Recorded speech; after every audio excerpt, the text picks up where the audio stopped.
За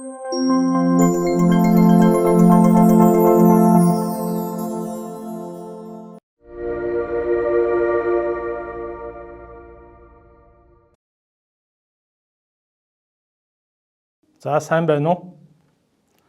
Удахгүй элсэлтийн шалгалт өгөх сурагчдаа зориулж ээлжид зөвлөгөөгөө хүргэж байна. За өнгөрсөн жил элсэлтийн ерөнхий шалгалт өгсөн сурагчдын алдсан сэдвүүдийг үзэж байхад хэд хэдэн түгээмэл алдаа байна.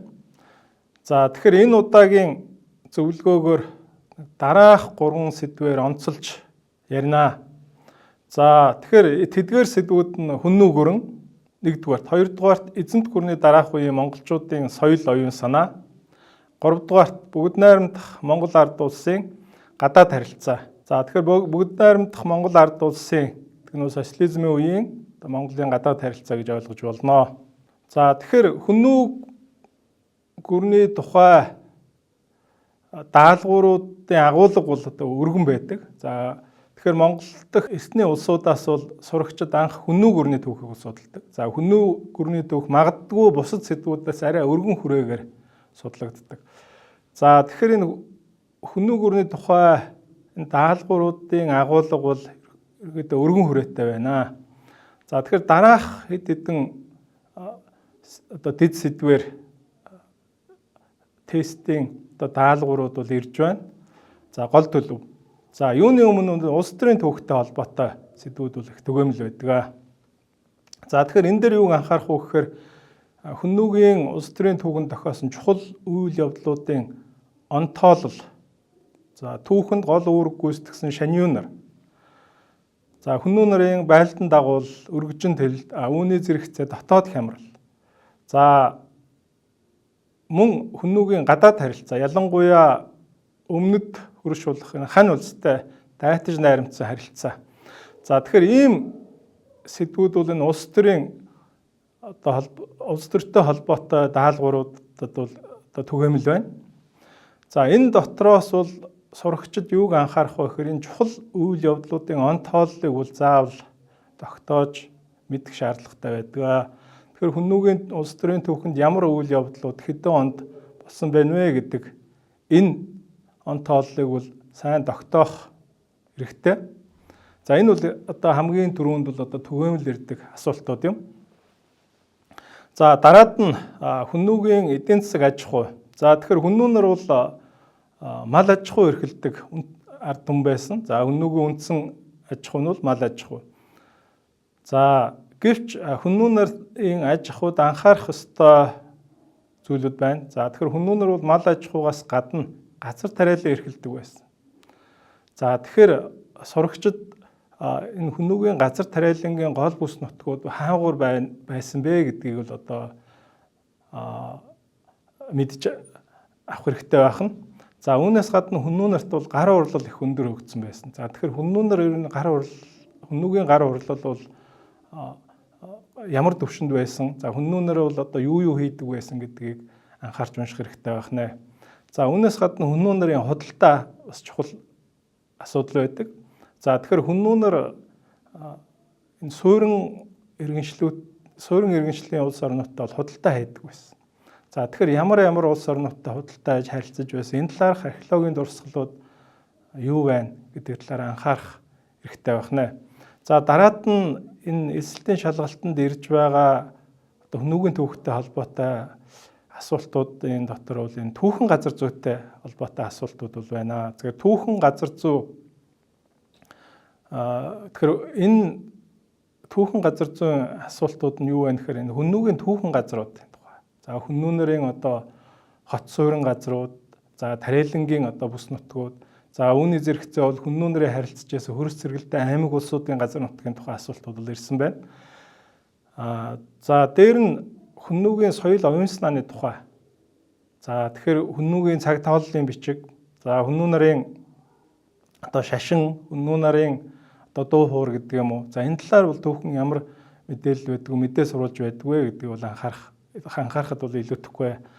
За дараад нь хүннүүгийн тухай нэлцэлтийн шалгалтанд ирж байгаа асуултуудын дотор бол энэ Монгол нутгаас олдсон хүннүүгийн археологийн дурсгалтай холбоотой асуултууд байна. За тэгэхээр Монгол бол хүннүг өрний одоо өнөөгийн Монголын нутаг бол хүннүг өрний голомт нутаг байсан. За тэгэхээр хүннүгийн энэ археологийн гол дурсгалууд бол Монголд байдаг. За тэгэхээр энэ хүннүгийн археологийн ямар одоо гол дурсгалууд байна? Хоц өрний туур, за дээр нь бол энэ бул шаршуулгын дурсгал, бул шаршуулгын дурсгалаас гарсан эд зүйлс гэдэг.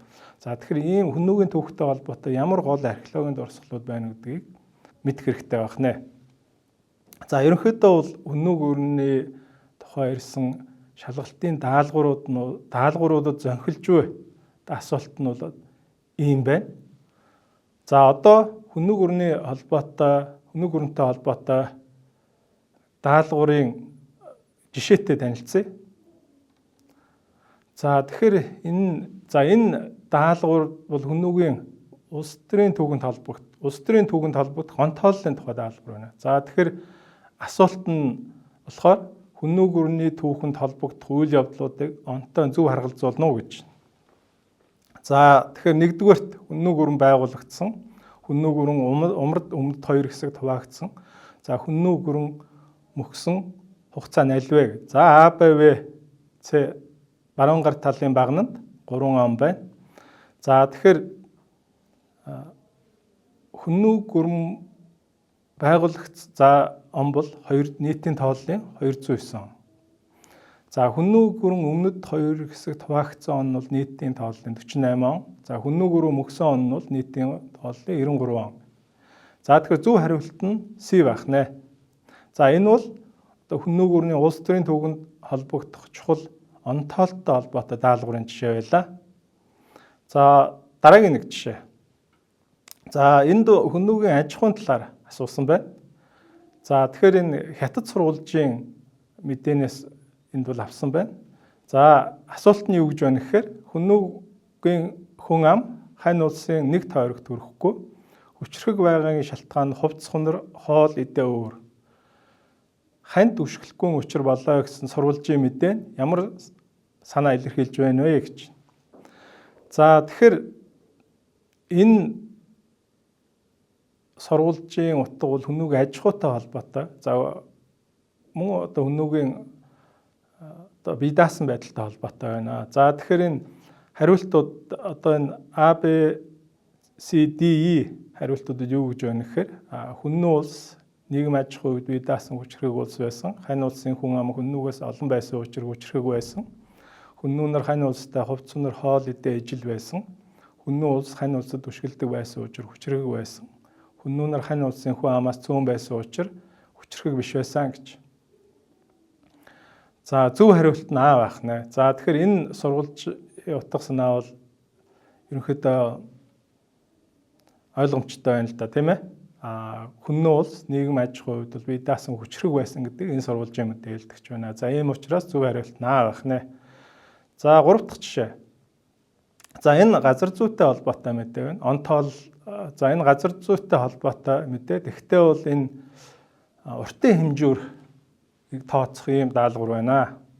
За тэгэхээр энэ даалгавар ямар мэдээлэл байна гэхээр за даалгаврын үндсэн хэсэгт бол ийм өгүүлбэр байна. За энэ бол Хятадын хань улсын элч Янцян гэдэг хүний одоо аяны тухай одоо сурвалжийн мэдээнээс авсан байна.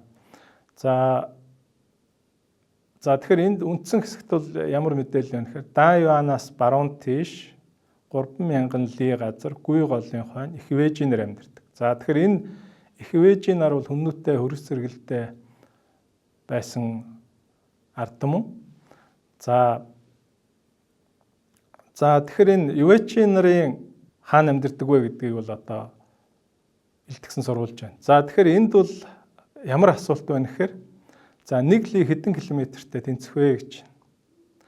За тэгэхээр энэ бол тодорхой байна, тийм ээ. За 3000 ли 1500 км-тэй тэнцэнэ гэж. За тэгэхээр 1 км бол 1 лигээс 2 дахин урт хэмжээр байна. За тэгэхээр 1 ли бол өөрөөр хэлбэл одоо километрээс 2 дахин одоо богино хэмжээ байна.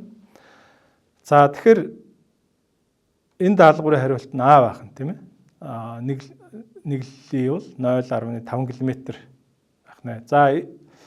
За гэх мэтэр ийм одоо газар зүйтэй холбоотой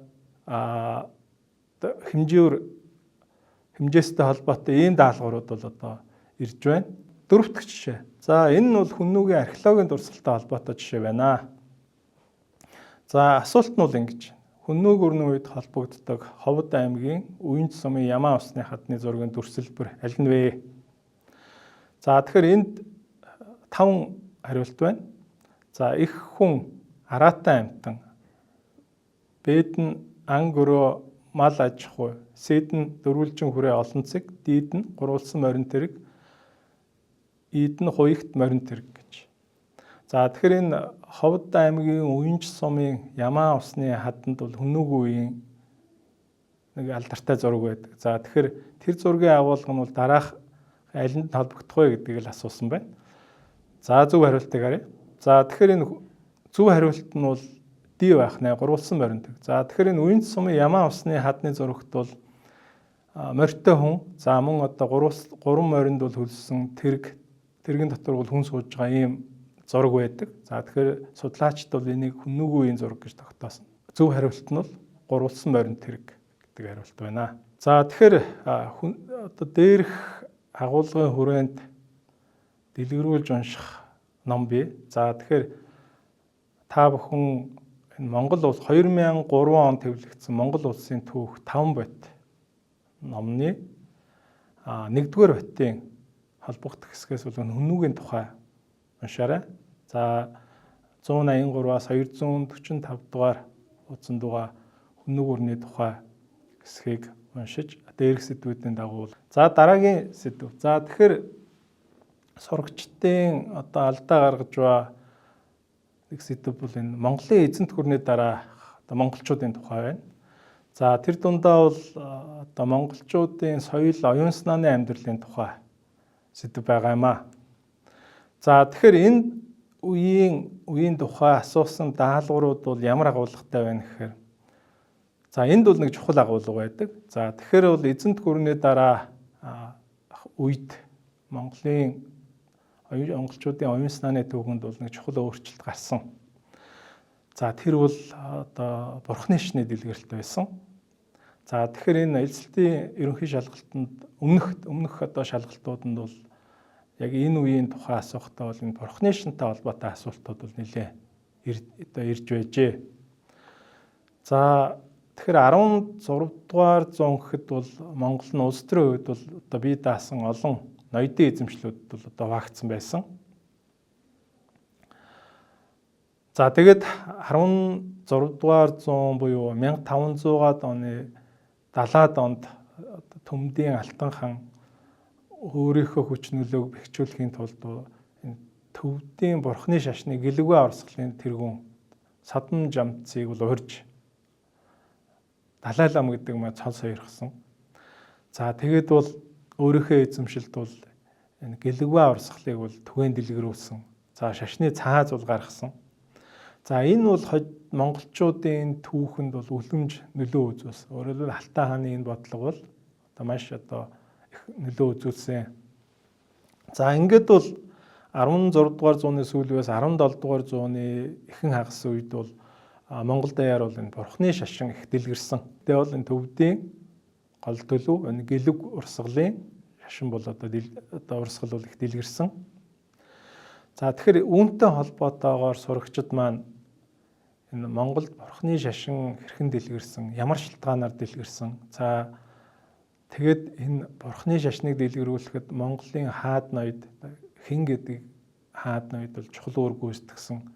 За тэд шашин дэлгэрүүлэхийн тулд ямар үйл ажиллагаа явуулсан гэдэг нь бол анхаарч унших нь байна. За жишээлбэл Түмэн Засагт хаан чухал үүрэг гүйцэтгсэн. За энэ бол Монголын их хаан байсан. За мөн Түмэн Засагт хаантай нэгэн цаг үед амьдарч байсан Төмдийн Алтан хаан маш чухал үүрэг гүйцэтгсэн. За үүнээс гадна халахад шашин дэлгэрүүлэхэд бол энэ Автай сайн хаан бол мөн одоо үлэмж үүрэг гүйцэтгсэн байдаг. Тэгэхээр энэ хаад ноёд ямар үйл ажиллагаа явуулж байсан гэдгийг унших хэрэгтэй байх нэ. За тэгээд үүнээс гадна монголчуудын оюуны амьдралд үлэмж нөлөө үзүүлсэн улсын шашны зүтгэлтнүүдийн тухай тэдний үйл ажиллагааг бас мэдэх хэрэгтэй. За ялангуяа халахын өндөр гэгээн зан базар бол маш чухал үүрэг гүйцэтгсэн. За үүнээс гадна ойрдод зай бандад намхааж амц бол одоо шашныг дэлгэрүүлэх гэдэг чухал үүрэг гүйцэтгсэн. Тэгэхээр энэ мэт одоо хүмүүсийн үйл ажиллагаа хийсэн бүтээсэн зүйлтэй бол танилцж энэ талаар бол одоо мэдэх хэрэг. За тэгээд энэ эзэнт гүрний дараах монголчуудын одоо соёл оюун санаатай холбоотой нэг сэдэв бол энэ тухайн үеийн монголчуудын бичиг үсэг, за ном хэвлэл, түүхчлэгтэй холбоотой. За тэгэхээр Монголд шашин дэлгэрсэн шин бичиг үсэг бол зохиогдсон. За үүнээс гадна түүх тухайн үеийн одоо Чингисийн угсааны язгууртнууд, хаад ноёдын үзэл сурталын одоо ном зохиолууд бол хэвлэгдсэн. За тэгэхээр энэ бол одоо Монголын түүхчлэгийн чухал одоо нэг үе болдог. За тэгэхээр энэ үед ямар ном түүхэн ном зохиол гарав, ямар бичиг үсэг зохиогддог гэдгийг бол зэгцтэй мэдэх хэрэгтэй байх нэ. За эзэнт гүрний дараах монголчуудын соёл оюун санаатай холбоотойгоор сүм хийдүүд бол одоо нэлээд одоо байгуулагдсан. За тэгэхээр сүм хийдүүдийг дагаад хот суурингууд үүссэн. Тэгэхээр хот суурин сүм хийдийн түүхтэй холбоотой мэдээлэлтэй бас танилцах хэрэгтэй. За тэгэд энэ үетэй холбоотой даалгаврын жишээтэй танилцъя. За жишээлбэл энэ шашны зүтгэлтнүүдийн нийгэмд одоо шашны зүтгэлтнүүдийн тухай асуулт байна. За тод усгийг хэн зохиосон бэ? За ад наюуш гүш, бид нь өндөр гэгээн зан базар, сэдэн зай бандад намхааж амц, дид нь пагвалам, эд нь агванлам. За зөв хариулт нь С буюу тод бүчгийг зай бандад намхааж амц зохиосон байна. Монголчууд эзэнт гүрний дараах монголчуудын оюун санааны амьдралын тухай дэлгэрүүлж унших одоо та бүхний сурах бичгээс гадна бас дэлгэрүүлж уншиж болох юм ном бий. За Монгол улсын түүх 5 байтын 3 дугаар байтад 3 дугаар байтын 127-аас 136, 162-аас 180 дугаар хуудсанд буй мэдээллийг бол уншаарай. За дараагийн сэдэв бол 3 дахь сэдэв. Одоо сурагчдын хувьд бас одоо алдаа гаргадаг 3 дахь сэдэв бол энэ бүгд найрамдах Монгол ард улсын гадаад харилцаа, бүгд найрамдах социализм үеийн Монгол улсын тэнд дундаа бол энэ гадаад харилцаатай холбоотой сэдвүүд байна. За тэгэхээр энэ дээр юуг анхаарах вэ гэхээр за ерөнхийдөө 1924-өөс 90 оны үеийн Монголын гадаад харилцааны онцлог нь юу юм бэ гэдгийг бол ерөнхийд нь ойлгох хэрэгтэй. За тэгэхээр Монгол улс энэ үед бол одоо тусгаар тогтнолоо олон улсад хүлээн зөвшөөрүүлсэн. За дэлхийн 2 дугаар дайны дараахан эхэлсэн хүйтэн дайны үед бол Монголын зөвлөлт холбоот улс тэргүүтээ социалист одоо лагерын орн болж социалист ба лагерт багтан олон улсын харилцаанд оролцож байсан. За тэгэхээр энэ бол ерөнхийдөө Монгол улсын гадаад харилцааны онцлог юм. За ингээд энэ үеийн одоо Монголын гадаад харилцааг ойлгохдоо дараах сэдвүүдийн дагуу ойлгол хэлбэр болно. За тэгэхээр энэ үеийн Монголын гадаад харилцаанд ямар улсууд их чухал үүрэг гүйцэтгэж байсан бэ? За тэгэхээр хамгийн түрүүнд бол Монгол зөвлөлт холбоот улсын харилцаа. За тэгэхээр 1924-өөс 90 оны хооронд Монголын гадаад харилцаанд зөвлөлт холбоот улстай тогтоосон харилцаа гол үүрэгтэй байсан. За 1921 он зөвлөлт Орос улс Монголын засгийн газрыг хүлээн зөвшөөрч найрамдлын гэрээ байгуулсан. За тэгэхээр энэ үйл явдал бол одоо чухал үйл явдал байсан. За ингэснээрээ бол зөвлөлт Орос улс нь одоо Монголтой дипломат Монголын засгийн газрыг хүлээн зөвшөөрч найрамдлын гэрээ байгуулсан цорын ганц улс болсон. За гэхдээ үүнтэй зэрэгцээд Монголд бол зөвлөлт загварын дэглэм тогтож гадаад бодлого нь одоо зөвлөлт улсаас хамааралтай болсон. Тэгэхээр ер нь бол 20 дугаар зууны ихэнх үеийн хугацаанд одоо Монголын гадаад харилцаанд бол энэ зөвлөлт холбоот улс бол хамгийн чухал үүрэгтэй байсан. Монгол улс зөвлөлт холбоот улсаас хамааралтай байсан. За өөр нэг чухал улс бол Хятад юм. За тэгэхээр Монгол Хятадтай харилцаа Монголын одоо 20 дугаар зууны гадаад харилцааны чухал хэсэг байсан. За тэгэхээр 1946 он хүртэл бүгд найрамдах Хятад ард улс юу одоо тухайн үед монголчуудын хувьд бол түгээмэл одоо нэр нь байсан дундад эргэн улс. Бүгд найрамдах Монгол ард улсыг бол өөрийн салшгүй нэг хэсэг гэж үзэж тусгаар тогтнолыг нь одоо эрс эсэргүүцэж байсан. За тэгэхээр Монгол Хятадтай харилцаанд бол ямар асуудал байсан гэхээр Монгол улсад тусгаар тогтнол суулж байсан. Гэтэл бол энэ тусгаар байдлыг бол Хятад бол одоо хүлээн зөвшөөрөхөөс бол эрс татгалзаж Монголтой харилцаж байсан. Тэгэхээр Монгол Хятадтай харилцааны 1946 он хүртэл Монгол Хятадтай харилцааны онцлог нь бол одоо энэ байсан. За үүнээс гадна хоригдуулж болохгүй нэг сэдв бий. За энэ бол Монгол хийгээд өрнөдийн улсуудын харилцаа юм аа. За тэгэхээр дэлхийн 2 дугаар дайны төгсгөл хүртэл Их Британи, Америкийн нэгдсэн улс тэргүүтээ өрнөдийн гүрнүүд бүгд найрамд Монгол ард улсыг бол одоо дундад эргэн улс буюу Хятадын нэг хэсэг хэмээн үзэж байсан. За тэгээд бол Монголтой харилцахдаа яг энэ үзэл дээр суурилж бол одоо харилцаж байсан. Гэхдээ бас онцлог бий.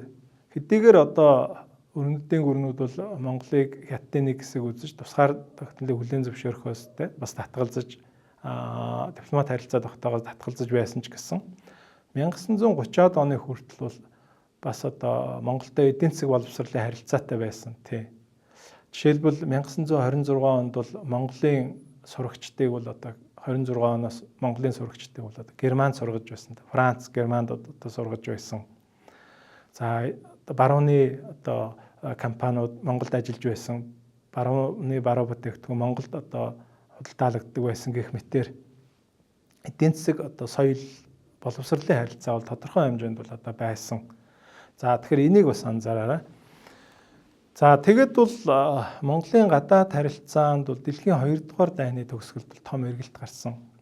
За учир нь юу гэхээр 1944 он гэхэд бол 2 дугаар дайны зөвлөлт холбоот улс одоо маш чухал үүрэг гүйцэтгэж холбоотнууд Америкийн нэгдсэн улс, Британи зөвлөлт холбоот улс шүү дээ тийм ээ.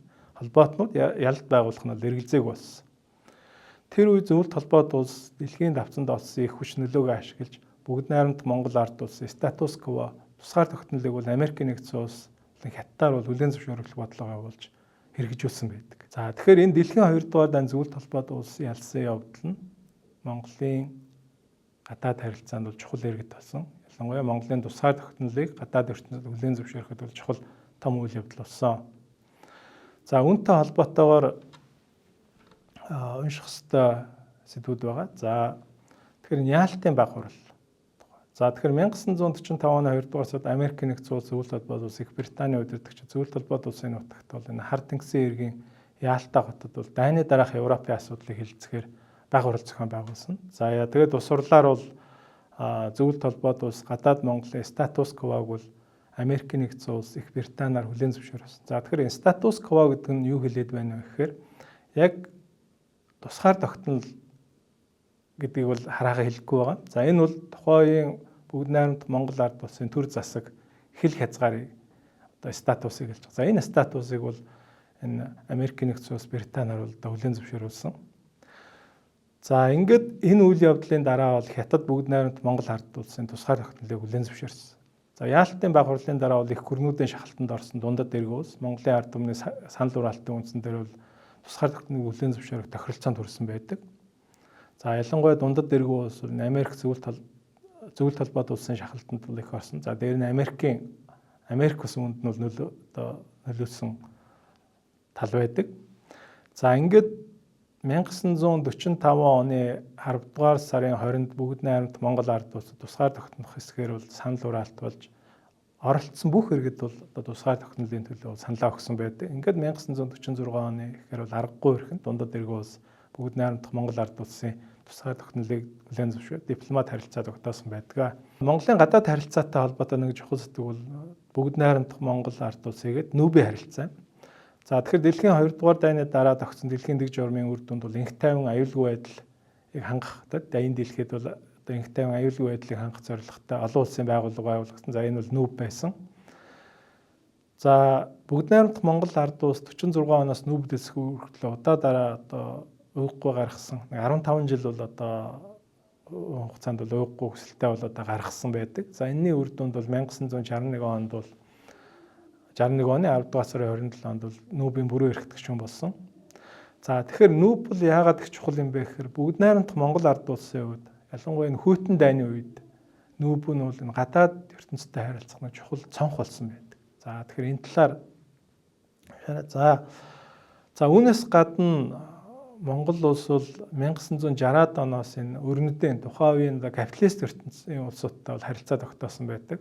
За тэгэхээр Монгол бол хэдийгээр социалист улс боловч нүүбэд элснээр 1900 нийлснээр одоо өөрийнхөө одоо тусгаар тогтнолыг олон улсад бол одоо хүлээн зөвшөөргөөдлийг баталгаажуулсан. За ингээд 60-аад оноос бол энэ өрнөдийн хийгээд энэ капиталист буюу хөрөнгөтөн гэгдэж байсан орнуудтай бол энэ дипломат харилцаа тогтоосон. За 60-аад оноос 80-аад оны үед бол өрнөдийн болон одоо хөрөнгөт ертөнцийн улсуудтай бол дипломат харилцаа тогтоосон байдаг.